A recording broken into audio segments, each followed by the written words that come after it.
You might have heard that phrase passed around before. Statistics are meant to generalize to the population. But what does that really mean? In this module, we'll be digging into the differences between samples and populations and problems that can occur when they don't represent each other well.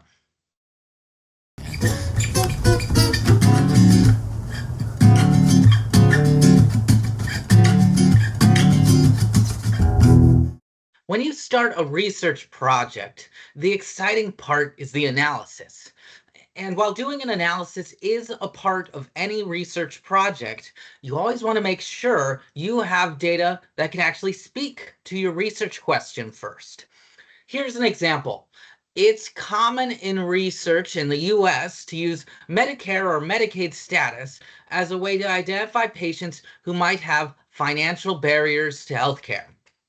Because these services are designed to ensure that anybody who needs healthcare can have some basic coverage, is often viewed as an indicator for people who may face other financial barriers, such as unemployment.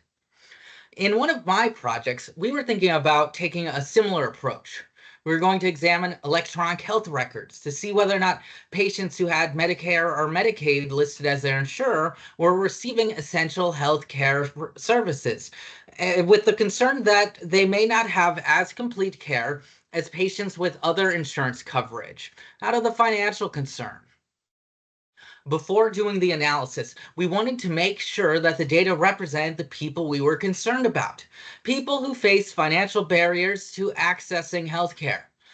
Examining the ages of people who were receiving Medicare or Medicaid, we found that there was a very clear trend. Most people were older than 65, which makes perfect sense. One of the biggest groups who receive Medicare is retirees over the age of 65. However, this had important implications for the research. In the most basic sense, it probably would not be appropriate to view Medicare or Medicaid status as representing patients experiencing financial barriers, at least not in this data set. Additionally, we need to think about whether or not we could be able to speak to our original research question at all. If our concern is people who are not receiving the care they need due to financial barriers, these patients may not be represented in the data to begin with. Put another way, if the problem is some patients are not receiving the care they need, it probably was not effective to investigate their experiences in electronic health records. Because if you are in the electronic health record, that implies that you are receiving some amount of care. This module will dig into this problem, thinking through what patient populations you want to discuss and whether or not relevant patients are represented in the sample, and who might be systematically missing from the sample. Analysis only tells us what happened in the sample of data. We have to assume it generalizes to the wider population.